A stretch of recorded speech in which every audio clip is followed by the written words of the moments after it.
Beltalowda, what coming good copaying me? Hello, Belters, and welcome, my friends, to Expanse Productions, the Expanse Crew, a podcast for discussing Amazon Prime's fantastic sci-fi series, The Expanse. I'm your host, Dr. Scott Jordan, aka Scotty, cognitive psychologist, philosopher from Illinois State University. And tonight we discuss Season 6, Episode 3, Force Projection, or as I think it should have been titled, Bringing the Threads Together. And we'll talk about that as we go through this. So, Beltalowda, please introduce yourselves and say a little something about who you are. And we'll start with Leandra. Hi, yes, I'm Leandra. I'm an assistant professor of school psychology at William & Mary in Virginia, and I specialize in educational equity and trauma-informed care. Fantastic. How about you, Sistah Kay? I am Sistah Kay from the Sistah Speak Podcast, and I'm also a Salesforce administrator by day. And I am happy to be here. That's fantastic. And how about you, Sistah Jay?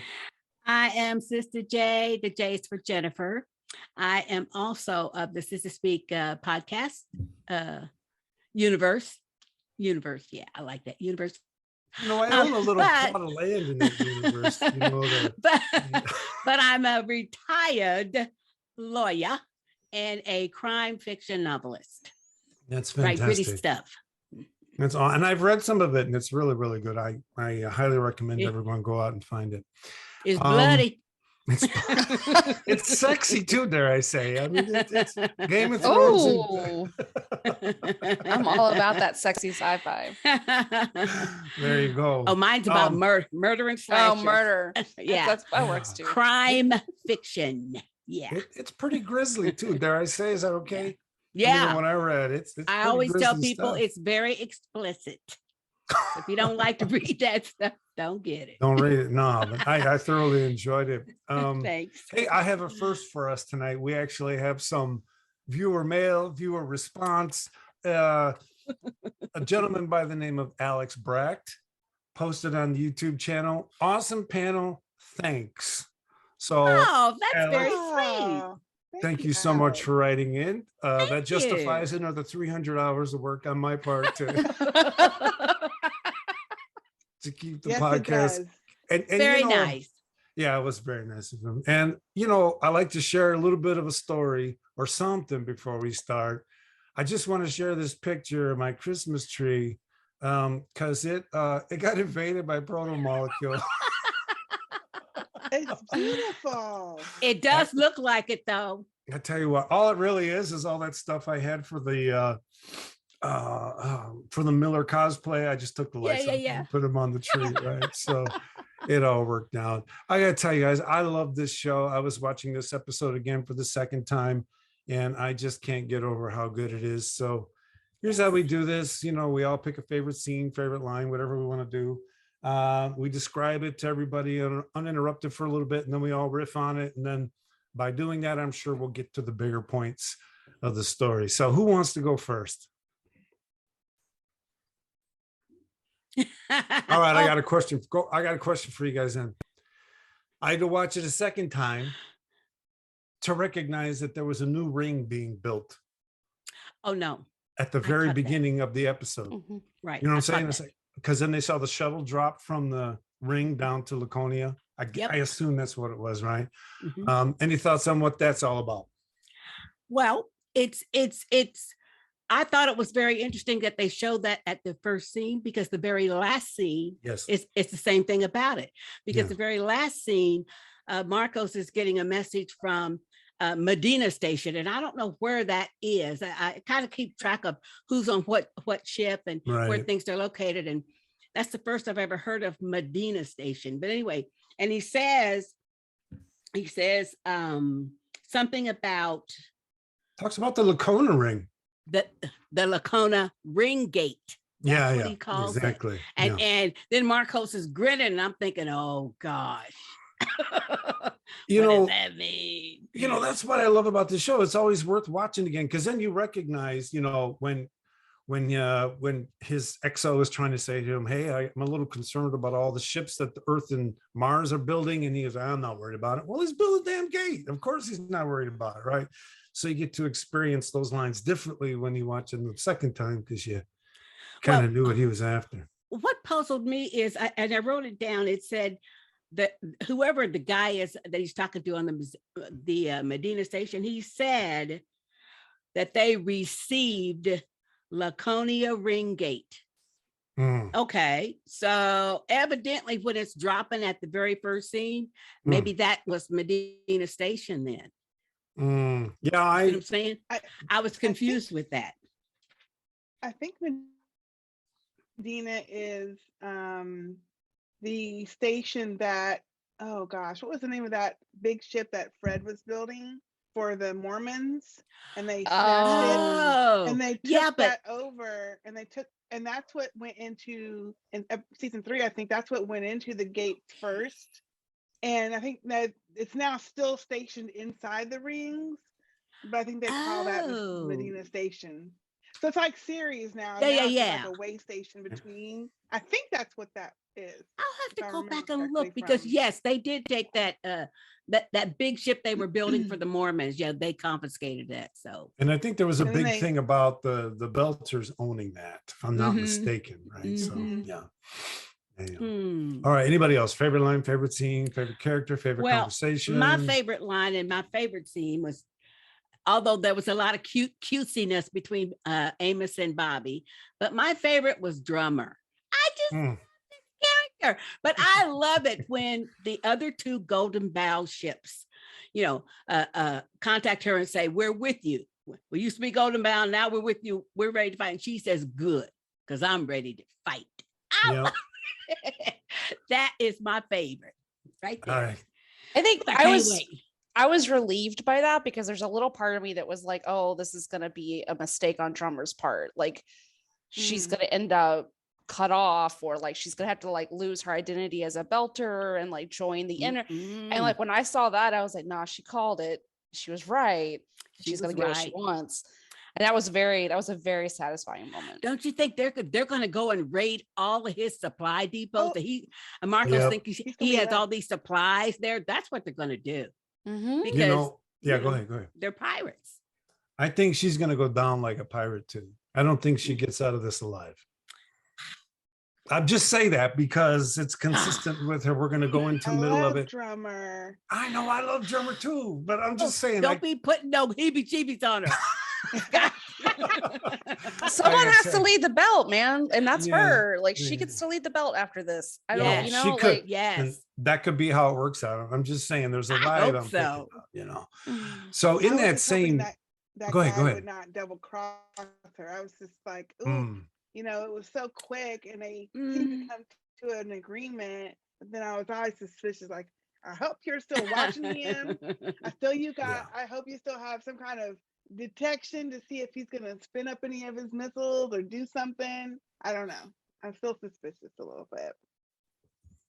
But I'm glad nothing. He had a really great line during their conversation where she says something like, "Are you sure that they're fully committed?" And he says, wait a minute. He says, "Fully." And he goes, "How about just enough?" More like just enough. I thought that was a very clever line. It's honest, and it's the way that sophisticated pirates would banter with each other. But that's how people are, though, because everybody is treating Marcos like he's the hero and this, not the other. Well, once people start turning on him because some information going to be getting out and everything, then all those other people are going to be jumping on the bandwagon. They're going to be jumping on Team Drummer. You watch. Yeah. No, I agree with that, and that'd be a fun way for it to turn out. There was another scene where we almost saw some people die, and I thought, what, someone's going by the end of this, and I'm not sure who it's going to be. Marco's the obvious choice, but I just think they're going to push the drama, because I'm gonna go into it now. But that scene where you suddenly saw Philip's face come into frame. Yeah, I thought they're going to do it. They're going to blow them up. I wish they would have. I thought, damn, that's amazing. Because Naomi had already resigned herself to it. Really, mentally, you could see on her face. She had she didn't want to see it happen, but she had already resigned herself to it. She gave him a chance. This is he's a grown up. This is his choice to be with his daddy. I would have brought him up. I have to say that was like my scene. Well, and the whole like Philip, what's his face, and Marcos, all of their like interactions this episode, like I feel like Philip has been like going through the whole like grief thing where like he's in denial and then he's bargaining and then he's angry and like now he's kind of like, how do I mitigate? How do I, and he's calling, and I felt like when I saw him standing up to Marcos, I was like, oh, you're about to die. This is, you know what I mean? Like I felt like we were getting there, like he was getting to that point. And as soon as Holden started touching his arm, I was like, oh, you son of. No, see, look at that. I love it. What? I was so mad. I was like, Holden, don't do it. He doesn't want to do that for Naomi. I get it. The only reason he did that. I get it. What? Yes. But how You're right. would it have been for them to make that happen in episode 3 of the last season? I mean, everybody would be going, well, the bad guy's gone. What do we do now? I mean, it would have been really, really cool. But in fairness, though, that was classic Holden. His personality. Yeah. That was and he's classic all like, him. Oh, I don't want to make him a mark. And he's not wrong, but he's also like, he's gonna regret that. And I know he knows he's gonna regret that. I have a question. Leandra, about that scene, or anybody else actually, and that is when Philip leaned forward so you could see him in the picture. I wasn't clear whether they could also see Naomi from the other screen. Could they see her as well? I don't know. I don't think so. I think what they did was, so they probably knew she was on the Rocinante, though. Well, but doesn't he think she's dead? No, they found out she's alive. See, the way I felt all that play out was that. Go ahead. I must have missed that because I thought the last that Philip knew, she, went out the airlock and stuff, and she was just out there somewhere. I remember Marco throwing a fit, finding out she was alive. Okay. Because remember they discovered that the I can't pronounce it, the Czechoslovakia, whatever the name of the ship was, it wasn't responding to their ping. Oh yes, and then okay, that's right. Expecting an explosion, but that explosion that they said never happened. They tossed a missile at it and that exploded. So I think that they realized, they saw, somehow they knew that she's not dead. Okay. And you could tell because when they realized that it was the Rocinante in their scopes and Marcos got all excited, they went to Philip's face and he's like, oh, no. Well, that's the thing. Mama. So what happens is he fires a missile at the Rocinante. Philip actually shoots because they built it up. Before then, there was the interaction between Marco and Philip where Philip was challenging him on what he did at Ceres. We stripped that station, and he said, those people were never like us, right? You don't get it. We belong in the darkness, which I thought was a really good line. We're in the fight in the darkness. And what does it do? It sucks Philip in again, right? And so Philip's all in. And then what happens? You take the gun, you're going to kill your mother. He shoots the missile. Right. Yeah. And then I thought it was glorious. I thought, oh, blow that shit up. Just because of the pure pathos of him trying to kill his mother. He didn't do it. I thought it was great. And I didn't mind Holden doing what he did, but I didn't do this. But see, I don't think Philip. Okay, go ahead.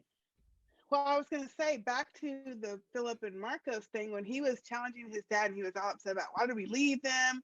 And Marcos, I love that they show that scene because basically Marcos sucked him back in like he sucks everybody in. He's got these pretty speeches. He knows how to make his words and pinpoint exactly what that person needs to hear to be on his side. Like he makes sense and we're doing it for us and all of our people, even though he just left a bunch of his people to die, But Philip was all back in, and then as soon as you're right, I think he did that on purpose to say, Philip, you're going to be, because as soon as he realized it was the Rocinante, he's like, okay, Philip, you're the gunman. Yep. You're going to be the gunman. Now, I think Philip purposely did not shoot it right to where it wouldn't think so too. Yeah. I don't think I don't think he wanted to kill his mama. Right. I don't think he did either. The fact, and then when Marcos is blaming him for everything, and Philip is like, no, it's your fault. We didn't even need to be here. She tried to tell you we're not ready. We only had 2 other ships to help us. We weren't prepared. We didn't need to be doing this.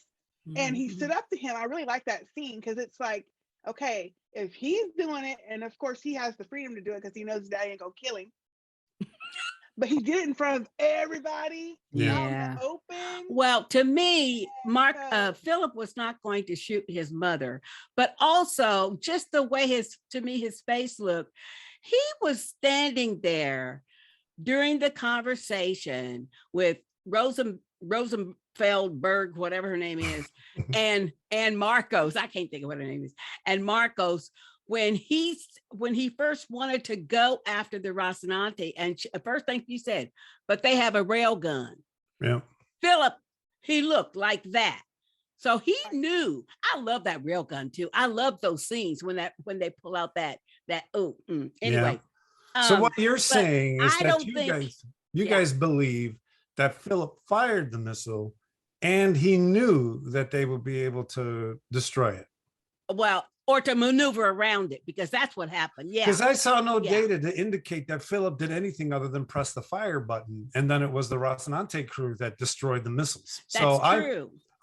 So I don't disagree with you. I didn't see anything he did to prevent those missiles from blowing up the Rocinante. But like you said, he could have known, I guess. He did hesitate. He did. Yeah. I was gonna say he did hesitate. Because he hesitated a good, if you was like timing it, probably a good 10 seconds after Marco said fire. Right. And it's the same mistake that the other girl made on the other ship, right? So exactly. But I will say to your thing about like Philip coming into the screen, I think Marcos did that. I think Marcos knew that if they saw Philip was behind him. Okay. And that he makes knew sense. that she may not be able to, but he knows Holden well enough to know that Holden loves her. Yes. Like, and I just think that like it was like a last ditch, whatever, they won't kill the kid, but so like manipulating them. Yeah. The kid's coming undone though. The kid's realizing that like you are not into this for the reasons that you said you were. Mm-hmm. And I do think he did shoot it because I don't think he knew there was any other thing he could do, but I do think he hesitated to try to give them as much leeway as they could. I just really feel like Marcos is a really excellent example of child psychological abuse where they suck you in and they convince you that they're right and that they're righteous and simultaneously cause you to do the thing that cements your place next to them. Like you're going to commit murder. You're going to commit a crime, so you can no longer turn on me. Right. And I think that was really well done in the subtlety of that. And then his mom or him not being shot down, like Philip knows he didn't get shot down because he's there. Right. That's going to be what pulls him out and says, you know what, there's a better way. And I hope so. I definitely agree with all that. I think there was a moment where when Marco was talking to Philip, and Philip again is challenging him on series, and he said, they were never like us. What Marco's doing is converting his dissonance about leaving them behind, his guilt about leaving them behind. He's converting that into a moral story for himself. And that's how those people do that all the time. They know they're doing bad stuff, so they convert it into a moral agenda. Then I think we saw I think that Philip actually pressed the button knowing that it might very well kill his mother. And I think when he saw what happened after that, he saw mercy from the other side. That just flipped him 180 degrees, and in a way nothing else would have. He was playing high stakes Texas Hold'em life poker, and they survived. And he only survived because of him and the grace of his mother and whoever was on that ship. And I think that was a kind of quantum. Because when I first saw this scene, I said, "Damn, that was a little quick. You came out so bold." But when I thought about it, no, it was a flip. He boom, boom, boom. We tried to kill them. We didn't. They could have killed us. They didn't. You suck, Dad. I mean, he really laid it out and saw it all. Well, because Bobby did fire that torpedo. Yes. They could see that torpedo coming toward them. If it wasn't for Holden, they'd be dust. Yes, and Holden's going to have hell to pay for that later because we saw the record. Yeah. I love it. But Philip had to know that, right? Like he saw it. It was a warning so. shot to him. He's going to see it as like it's proof that we could have taken you down and we didn't. And we're not the monsters that your dad is making us out to be. Like, inners are not here to blow you up just to blow you up. Like we could have, and we didn't. Now I have another question that I had watching this episode, and that is, I was not clear when parts of series blew up, if that was sabotage or if it was something that the Marines did that maybe accidentally blew up. Because initially I thought, okay, well, Marco set that. He set that up. And when they either touched something or made it to a specific location on series, that's when it's blow, because the whole thing didn't blow up. However, but there was a ship or a shuttle or something docked there where, when the camera came out and you could see the different explosions, there was something docked there. So I wasn't sure whether it was an accident or did Marcos and him set that up? I think we're going to find out. Set it up. Yeah. You think he set it up? Set it up because there were too many at once. It just boom, boom, boom, boom, like that. So there was too many, and they were all kind of seemed like coordinated. Yeah. That ship was that definitely set up ahead of time. Yeah, which feels like that's going to be another thing for Philip. It's not just that you abandoned them, like you left them, and so like someone on there knew though, and part of me when I first saw that, I'm like, oh, it's that administrator woman, but I don't think so. I think the administrator woman is like legit, like this is my station. I'm just trying to protect it. Like I don't think it's her. I didn't.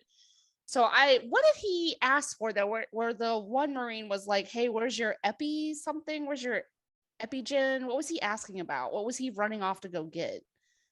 He was looking for her. He was looking for her. Where's your embedded? Where's your embedded? Yeah. Where's your embed? Because because that was the journalist who was embedded with that Marine troop to go. That's her. Now, what's a question is whether she got blown up or not. Or maybe she was part of it. Maybe. I'm just saying she disappears and it blows up. I know. Because wait a minute, because Chrissy had already warned the Marine, she has a knack for getting into trouble, so watch her. Yeah. Okay. I have one last question though. And this is very as many important. As you want. Wait a minute, this is very important for Scott. Wait a minute, this is very important for Scott on this scene. Yeah. When they showed those Belters interacting with the Marines and the Marines talking to them, did you understand what they were saying? No. The guy had a translation. Oh, okay. And so I was going to look it up beforehand and come and open the gig tonight with that whole saying, but it didn't work out. But what I liked about that scene was the two guys. The one guy is basically saying Earth and Mars are going to take care of you, blah, blah, blah, blah, blah, good wishes or whatever. Mm-hmm. And the other guy says, hey, aren't these the people we came here to kill or some stuff? I know. That was good. He was also a skinhead too. little bit of skinhead reference going on there. He looked like it. Yeah. I just laughed though when I saw that scene because I thought of you. I thought, oh yeah, I bet God knows what. I tried, but I didn't have time. While we're talking about that series station administrator, I think her name is Sanjirani. I'm not. I think I saw. Yes, it is. It's Sanjirani. And, when she's being interviewed by Christian, and Christian trying to get information, Sanjirani has what I think is the best line where she says, Sanjirani says something like, why would we all be here if we were trying to fool you? And Christian says, yeah, that would be very clever. And Sanjirani says, well, maybe you're kind of clever. I just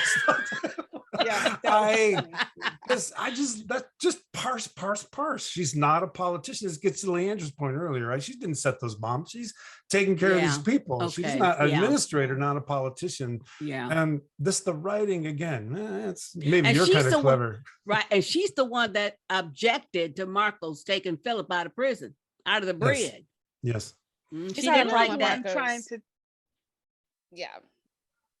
She's the one who was like, feed us. And he was like, no, we'll get to you. Yeah. And she's like, what? He's like, yeah, that's not important. I don't want to hear all that right now. Yeah. So she's already annoyed with his ass. Excuse me. Yeah. With him a couple. Okay. Now y'all know. Hold on. Okay. I don't think that Monica, whatever her name is, the reporter. Yeah, it's Monica. I don't think she had anything to do with it, because I don't think she would jeopardize her life for whatever statement she could possibly be trying to make. I think she, maybe because she was further away talking to that homeless guy, right? Maybe she's not caught up in that explosion and getting sucked out. But I don't know, because it seemed like after they panned out, there were so many different bombs going off. I couldn't tell what section was what. Like, did the whole thing go? Does part of it go? I mean, I think the biggest thing is that the water went. Like, to me, I was like, oh, it's fine. They can come back from an explosion. But once it hit those water tanks, I'm like, y'all are like, you're not getting back. Like, y'all are floating out in the middle of the desert. Well, like, I hope they didn't kill her off. I like that character, Monica. Yeah, she's a really good foil for Christian. Yeah, I like that. Yeah, exactly. Yeah, and I gotta say, we didn't start a costume of the week bit for the gig here, but we might, because if you remember oh God, I want to say Daenerys from Game of Thrones, the Daenerys and that white coat. You guys remember the white coat from Game of Thrones?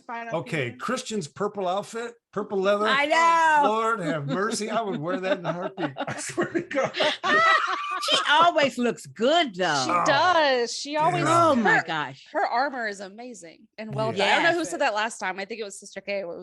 That's her armor, right? And she looked. Wow, she looked good. Okay, we got to talk about Laconia. Yes, we do. And them little dog creatures or whatever they are. I told you that younger brother was going to get something coming. Yeah, but you know what?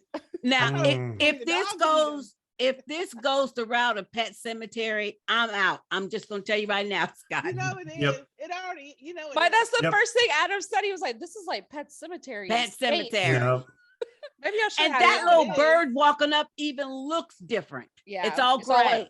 I'll tell you what, the creepy vibe I got, because when she leaves and then you see the second dog's head come up, one. She goes home and her brother's dead and it looks like he's been chomped on. And I thought, oh my God, didn't it? Was he kind of chomped on as a way to get some protomolecule life force to save that little bird? I'm just saying, I don't know what else they wanted me to think, but there's no explanation of his trauma. She's totally taking him to that thing.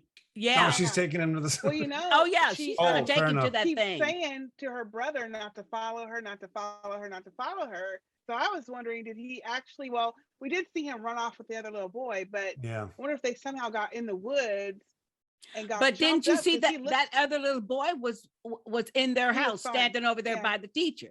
Yeah, he was fine. And when you tie all that together with the stuff that the school teacher was saying, I mean, he just sounds like he's talking to a kid who's not paying attention, but he says, hey, if you guys have noticed anything changing in the last few weeks, please let me know. Exactly. Saying it all hunky-dory. No, man, the protomolecule is changing this planet, and I found this snake dog over here, and whatever that thing at me is. Like I'm a snack. So I don't know what I know. It ate my bird. I know. Every time that thing comes up, I'm thinking it's gonna grab her, you know, and I just cringe. Ooh. This time it comes out of the forest and it opens its mouth and she smiles. It's like, where were you raised? This is why you don't take kids with you to, like, I'm telling you, this is bad. Yeah, that she is not mature enough. She does not have that danger sense. She's been living on a ship in the middle of space without wildlife for too long. Oh, and by the way, those organisms are purple. Yes. Those are protomolecule colors, y'all, is what I'm saying. Yeah. Those strange dogs are Laconian ring things. And you're right. Your Pet Cemetery thing is probably right on. I was thinking more that maybe it was a life force transfer between the brother and the bird, but I think Pet maybe Cemetery. That place is the place. And space. And I hope they don't make it so she takes that boy there. They revive him. He go back home and kill up everybody. That's exactly what's going to happen. He's going to become the next Julie Mao. Yeah. He's going to get revived. He's going to become the next Julie. And they're going to rescue that girl, and she's going to spend the rest of her life knowing it's her damn fault. Yes. And you know what? He's not going to he's not going to kill anybody violently. He's just going to be there. Mom and Dad, I love you. And the protomolecule aspect of him is going to suck him in and just saying, going to kill him with love. So you don't think there's any possibility that the proto molecule is like benevolent and it's actually going to heal everyone? Okay, I just put it out there. Well, I love that idea because from the proto molecule's perspective, hey, anything that it can consume to make its world better proto molecule wise is good. So if we got to eat a few billion human beings and invite them into these spaces. I can also see it very childlike and like, oh, this thing is broken, let me fix it, and not understanding the ramifications of it. And I almost wonder why you're seeing this through a child's eye. Is that what's happening now too, where the protomolecule is learning the difference between alive and living? You know what I mean? It's like, I just think it'd be much more interesting if we went that route as opposed to just straight up Pet Cemetery. I don't know what the title of it was, but that was a Star Trek episode. Oh yeah, you know, of the original Star Trek, back in the 60s. That was. Where do you think I get all my best ideas? Well, there you go. Well, let's hope the writers didn't copy either. Well, that's the way I called this episode, Bringing All the Threads Together, because the very first scene of The Expanse is the Julie Mao protomolecule, people getting sucked into the reactor core. And that instantly turned the protomolecule into horror for us. And it's been horror for us ever since, right? And like Leandra said, they could actually be putting us through a sort of moralization of the protomolecule, which I kind of hope they don't, you know? I mean, I hope they don't. I agree. Fuel is fuel, man. You know, whatever system you are, you've got to consume something to sustain yourself. But okay, so let me get this chronology correct. Something killed up the protomolecule, right? Or did the protomolecule kill up everything else? Because on Illis, something killed up the protomolecule, remember? That's what we've been told. Yeah. So some civilization or something is even more powerful than the protomolecule. So in that scene where there was that that transformation scene where Holden sits down to Naomi and says, I got all this data. And she goes, well, you just want to distract me with an interesting problem. Very cute. But in the end, she looks through all that data and she says, finds a pattern, a ring gets created. Yes. And then a whole bunch of things fall into it. And then nothing does. And then another one. That sounds like digestion and consumption. Exactly. Because she says, and we don't know what happens once they fall down in there. Exactly. We don't know. I just think I'm going to put that as like a nugget out there. I think it could be possible. There's something more like that, where it's like we weaponize something that was innocuous to begin with. And the way that we have interacted with it has turned it into what it is. And it's feeding us back what we've given it. And I think that is, again, I hope they stick with just plain horror because there's so much crap going on. But like maybe the protomolecule just died out the way Earth is dying out. It ran its course and we revived it. And this is what happens when you don't leave things alone. Just leave it alone. Now that's a great story, right? In other words, whatever species it was that ended up taking care of the protomolecule, they did that a long time ago. And we're the ones that we should have just started over again. Yeah. Literally Pandora's box, right? Yeah. Yeah. Yeah, because something wiped it out. So now they're all getting eaten. Every one of them. All right. Any other favorite lines, favorite scenes, favorite characters? I liked Bobby and Amos's conversation. Yeah. Yes. In this one. And in particular, the line when he says, Chrissy's not going to like that, or Chrissy, whatever. And Bobby said, oh, the old lady hates it when you call her that. And he tells her, well, at least I tell her to her face. I call her that to her face. That was good. Saying, oh lady, oh lady, oh lady. She does. But she don't say that when she's in front of Avatar. No, she doesn't. So I love that how Amos, because she's been making little digs at Amos throughout the whole time. But that's because she's flirting with him, though. She's flirting. Yeah, that's her idea of flirting with him. Yeah. We got two superheroes, right? How are they going to? I mean, what I also loved about that scene was Amos got the dig. Well, at least I said to her face, and Bobby's eyes said, "Well, you win. You're right." Exactly, exactly. She knew she got beat on that one and didn't pitch a fit. But she got beat in the kitchen too when she said, "Hey, well, other than noodles and bars and brothels, you go anywhere else?" And he said, "I never looked." And she just went. Okay, you win, you know. That whole conversation. Hey, what you eating? Funny. Well, the package says it's supposed to be food.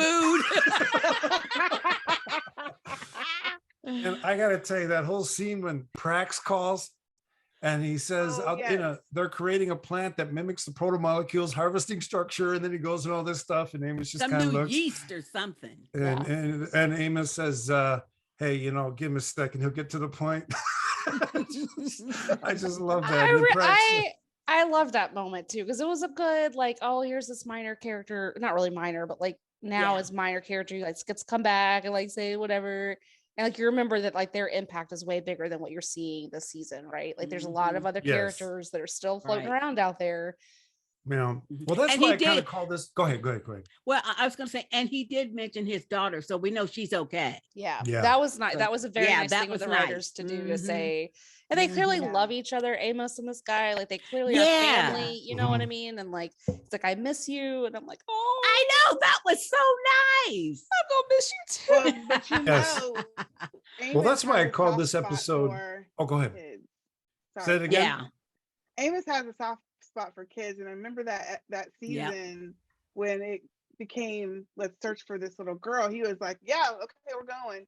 Yeah, we're making and then he was like all up in Prax's like, okay, why is she snatched from you? What would you do to her? Have you done anything? Because if I found out you did, it's down. And so Amos is like really protective of the innocent, what he thinks is the innocent. So I just love that when that whole season took place, ended up having a really good friendship with him and Prax at the end of it. Yeah, that's why I called this episode Bringing the Threads Together, because they bring all of these former characters together. So when Bobby and Amos are in that having that conversation, they start talking about the Kent, right? And what that does is it brings all of the first season, into the moment of what they're going through now. And I just thought that was very, very clever.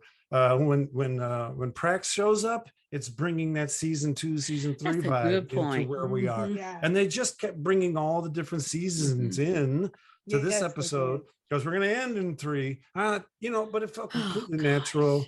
It really felt so cool. And I just wanted there's a bit at the end of the Prax Amos conversation where Prax says, I miss you, my friend. I hope this helps. And Amos says, he's got a whole new family now. There's nothing in this for him. He's just a good guy. Yeah. And then Bobby says, that's what it always takes. Yeah. And that's where Amos says, if Prax thinks it's important, then Chrissy should know what to do with it. The old lady really loves But he's not wrong, though. He's not wrong, though. Not at all. Because that guy, Prax, he was really, really, really smart on biological agents and botany and stuff, so. Yes. Yeah, they're going to need that. And think about it. They're having food issues simply because they're all in the war and stuff on Mars and Earth. And what Prax told him was a new kind of yeast that they could use for food production. So all that is tying into being able to like refeed Earth and the Belters. Yes. And they don't say that it's proto-molecule technology, but they imply that there's something they learned about the proto-molecule that seems to influence what they're doing with the food. And I just love it because it gets away from the idea that the proto-molecule is evil, right? It's just a being. And what you do with it is what you do with it, not it. So yeah. No, I just love that whole scene. And we've already talked about it, but I gotta tell you, that final battle between the Rocinante and basically Marco. It was Marco. That whole moment when Philip's face was sticking out from behind the frame, and I'm thinking the music is swelling, and I'm thinking, oh my God, they're really gonna do this? I thought it would have been profound. I'm not lying. It's beyond Han Solo and Carbonite good. It's something that we've that was seen. Good though. That was shocking. I was in the theater seeing that particular Star Wars episode, and it was shocking. Everybody was going, oh, you know. I love you. Shocking. I know. It was also good because Amos is like, that's the job, Peaches, right? And yes. She said, you're going right now in the middle of all this fighting. And that reminds me, her entire thing about like why she throws up afterwards, like that was such a really well done moment for her. I'm really glad they gave her that moment to kind of say, I owe you. I don't owe you my story. I owe you, I guess, an explanation or a chance to be mad. And he is just like, we are here with regrets, like all of us. Yeah, everybody on this ship has something they regret. Perfect. He's too perfect. Yeah, so give the man his props. He's the commander for a reason. No, but he is, but he's so perfect until it's time to, let his girlfriend's son get blown up. Okay, what I think for me, what I think that scene showed was how different she is from Naomi, even though Naomi was very hostile to her. And that is, she got rid of that guilt. That was the guilt went on her. And especially when she told him about how she murdered Ren and he was a good man. He was a family man and stuff, and then that's when she said, and I think that's probably why she said, every time I use my mods, I see his face. That's probably why I throw up every time I use my mods. Man. Yeah. See. Good stuff. And I am going to quote the Holden line there because it's got a really good joke built into it. It's everybody on this ship has something they regret, including Amos, I think. I think. Uh-huh. That was so good. Just in the most serious moment, you interject a little bit of humor and everybody goes human again, right? They get off the high pedestal and as she smiled, he smiled. I just thought the writing, that's how you do it. Like, I'm on watch. Exactly. We're here. Like this is the job, Peaches, and she takes. And how many of you suddenly saw men in black coats up on top of an ice wall saying, "And now my watch begins"? Yes, oh, Lord. Well, I'm just glad that they changed Naomi, so at least she was able to talk to Holden about her panic attack. Yeah. So at least that's over and done with, Yeah, and she played. She was able to do that. But she at least acknowledged it. Right. Yeah. Well, she told him, I panicked and, it was a few seconds. That it's going to be over. Her angst, her guilt and stuff, I don't know if it's going to go away. Well, probably not. She's able to talk it over with him and not be this. Hopefully it won't keep her from, because to me, she looks terrible. She looks like she's beat down, run down. Full of so much regret, and like she can't even function. It seems like she's not even, like she's kind of sick with all of this built up in her. She is. I'm hoping that her just being able to talk about it with him will let her get on the road to being better, because right now it doesn't seem like all of them look tired in the very first episode of this season, and all of them look run down, but she continues to look like that. Bobby don't look run down though. No, Bobby doesn't. Well, Bobby looks wasn't good. Run down. It was Holden, it was Amos, and it was God, when they showed Holden laying there in that bed, he looked like he weighed 80 pounds, man. I know. Oh my gosh, his leg. I am so glad someone else saw his legs. I literally was like, I think I was in elementary school. Both of his damn legs is my one leg, and I was like, damn. Yeah. Exactly. I was like, that is a whole nother thing. Although I do wonder if that was a stunt double. If he spares Marcos and Philip, but subsequently Marcos, what is that going to do for Naomi's guilt in terms of like, I know he only did that because of me.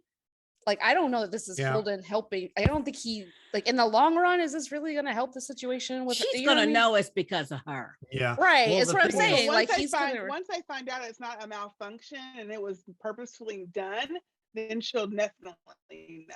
But for right now, they all think it was a psychologically think through these things, because this was the first time we saw her at all and looking like she had all come to peace with what had happened with Philip, and she's talking to Holden, and that explains her being in that state, explains why she doesn't scream, "Don't fire," later on, right? Yeah, that's what I say. Shuts up, and someone else is making the decision. She had resigned herself to it. Yeah, and I think she would have rather had been Holden and them firing than Marco being the one to kill Philip later when he can't. Yep.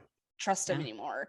And so I just feel like I'm interested to see. I know there's only 3 episodes left, but like the psychologist in me is like, Is Holden going to resent her later when Marcos does something really bad? Is she going to feel guilty? Is she going to say you robbed him of like an opportunity to go out? Like, I'm just saying they don't have to go there, but I don't think Marcos is going to even try to kill Philip. I think Philip's going to kill him.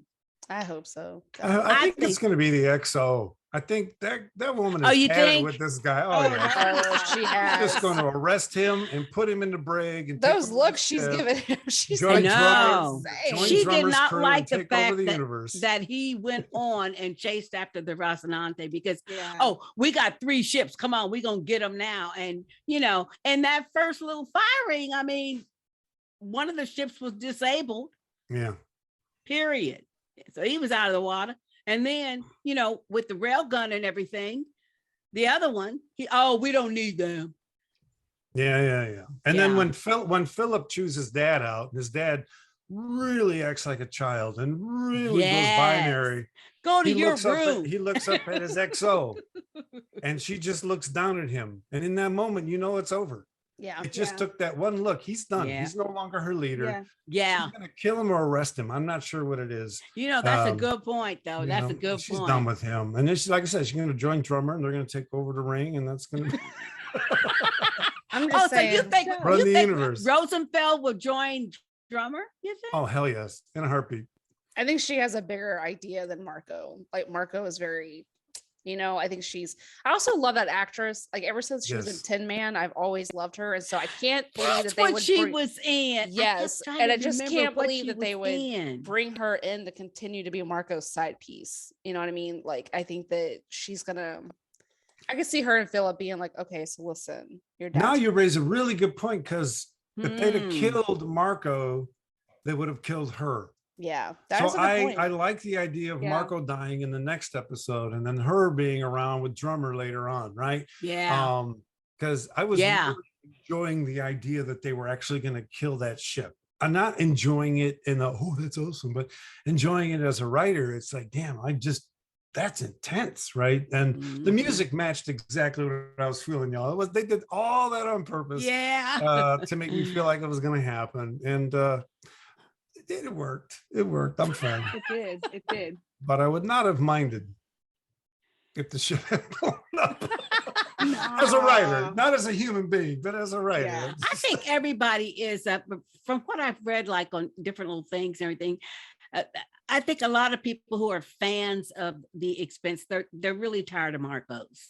Yeah. I mean, he's just so, to me, he's just so one note, they didn't flesh him out other than, I'm the bad guy this season. Well, what I do like about what they've done with him is he's the kind of person it took for the belt to take that kind of action.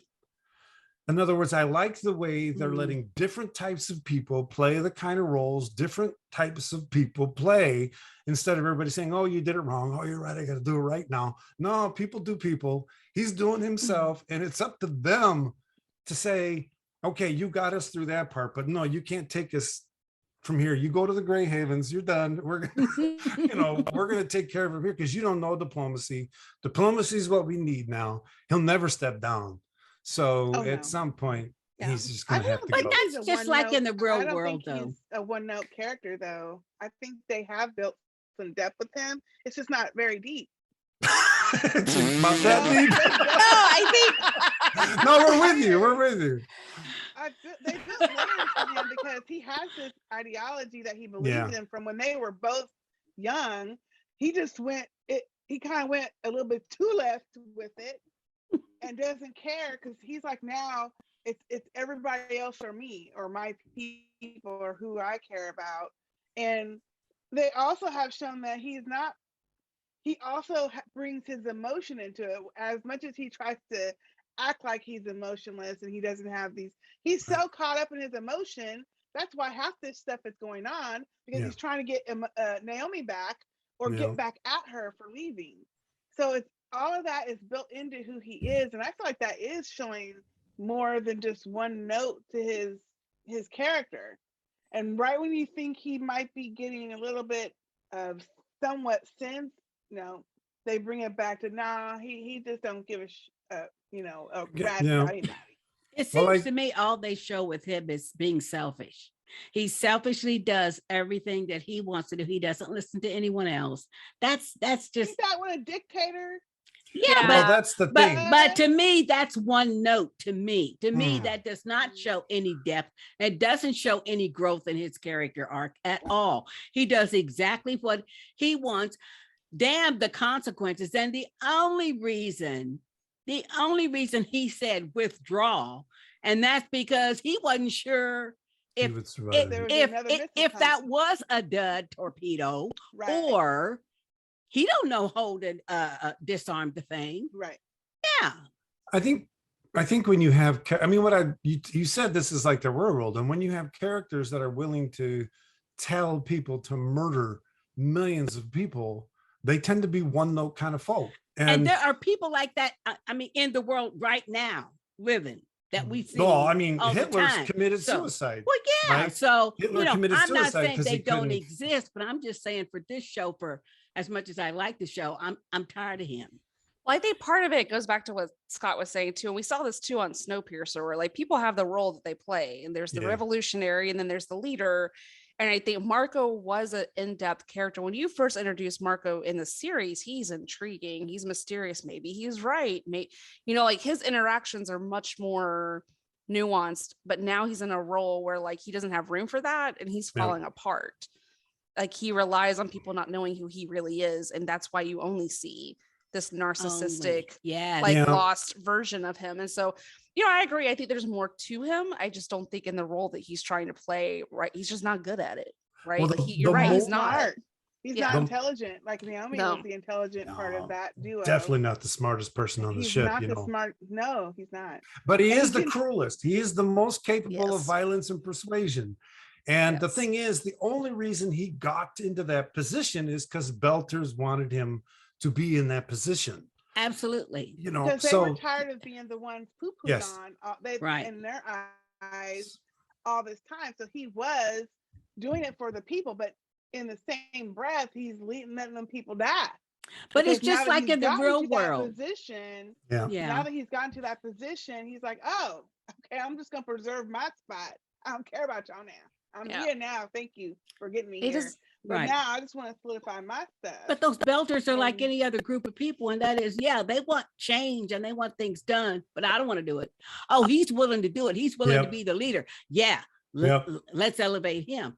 And that's just human and now nature, he's too violent. So now what we need is a diplomat.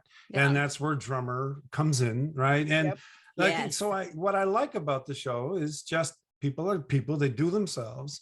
And, Hitler only comes into power because of a depression prior, following World War I in Germany and a certain degree of anti-Semitism. And this guy only becomes in power because the suffering of the Belters. And you only get away with that extreme view when you're, in the midst of a suffering group of people. But he's also willing to kill people that don't agree with him. Yeah. Well, I think that's my thing. Like Hitler did that too. He killed people who disagreed with him. Totally. Therefore, there's no disagreement. Yes. And he loves killing people, I would say.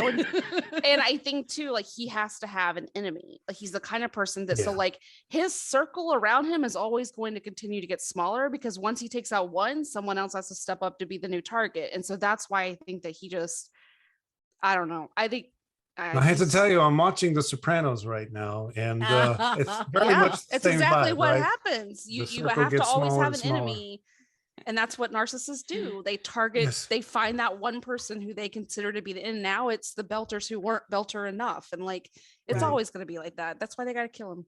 That's why I hope his death isn't like the event of the end of the story. I would have preferred to see him go down this episode.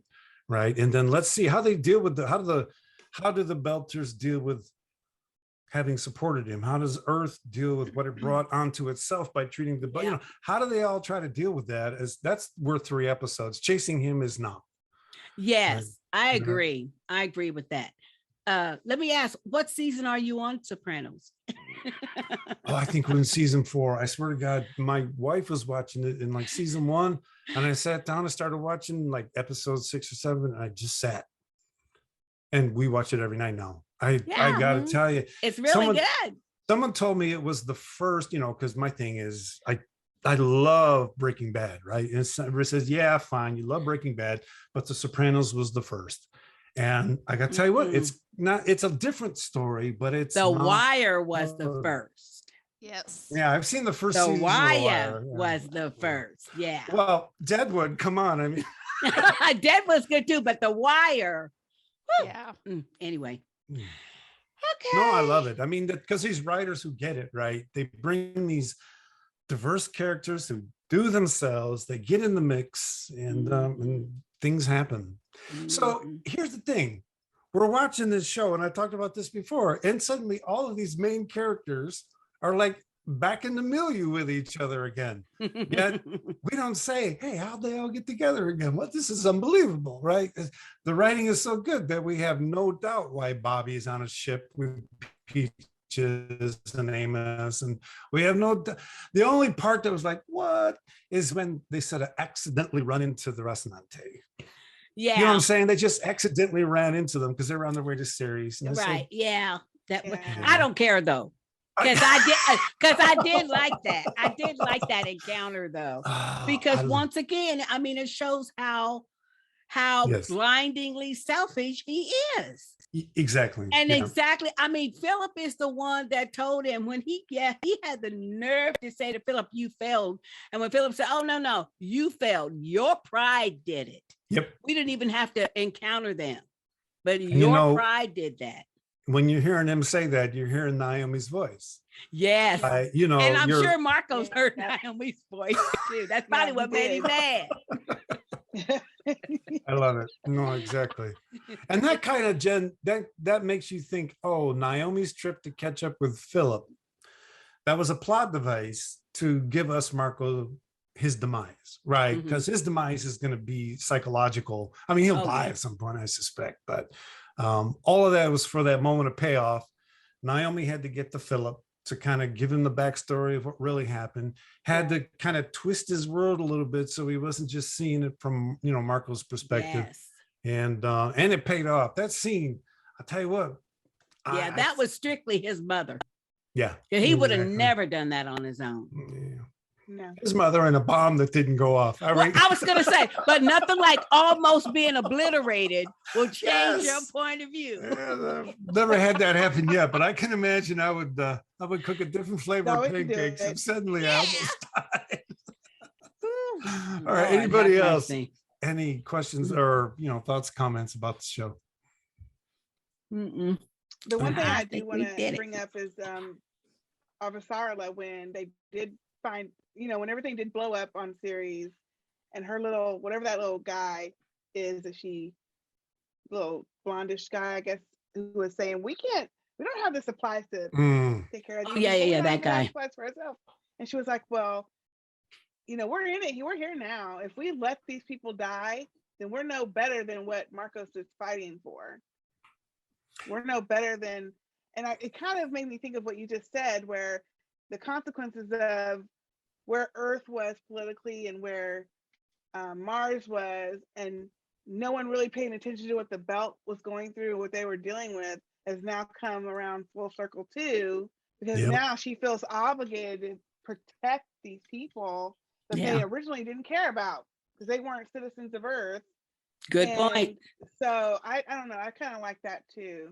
That conversation she had with him, and he was just like he still didn't get it, but she was trying to tell him, no, we have to help these people. And because it's going to help us in the long run. They have her figure that out on the spot. On the spot. And then later on we hear Marcos tell that very same plan to Philip when Philip was complaining about why'd we hurt the people on Ceres, and that buttresses her character. I mean, she just figures it out on the spot. She gets it. Probably a writer at heart, right? And she goes, we can't do this. We got to take care of it. We've been played. And again, I mean, strategically, that was a good thing that Marcos did. He got him hemmed up. I think he's the one who blew it up too, because he was like, I'm going to make this even harder for you. I can see that now. Yeah, I think you're right. Yeah. When I was watching it though, I was confused. What? No, What I was happened? too. But yeah. I was too. But yeah, Marco did it. But the thing is, why, if Marco blows it up, he starts actually solving the problem for them. In other words, if there aren't as many people to take care of, the problem isn't as big. Well, now that's all that water. I'm telling you, all that water, I think, was the real target. And you think all the water's gone? Yeah, okay. Yeah. I can't argue with that. Oh, well, then, Lord, that's going to be awful. At least a third of it. Like it's got to be a lot. Wow. Also, Scott, I can tell you must be on the East Coast because your glasses are fogging up like mine are.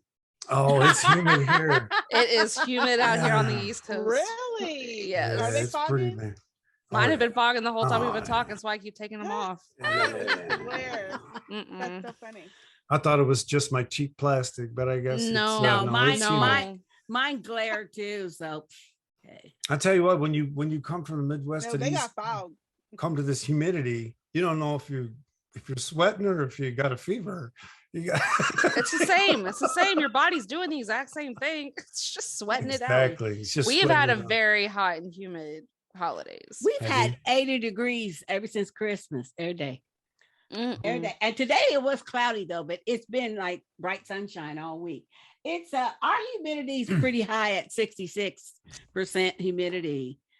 You know, we didn't see any images of Earth on this episode, I don't think, but but whenever they show the UN building in New York and they have that 100-foot wall surrounding New York up against the ocean, it just comes and it just goes. And I just love the fact that we got to figure out, oh yeah, global warming happened. You know, they had to build these, because I'm driving across, I'm on a highway going across a bay recently, and I swear they're building walls to keep that highway because the bay is getting bigger. I mean, the bay is getting higher. It's just how it is, you know, and it's like, oh, that's just for real, man.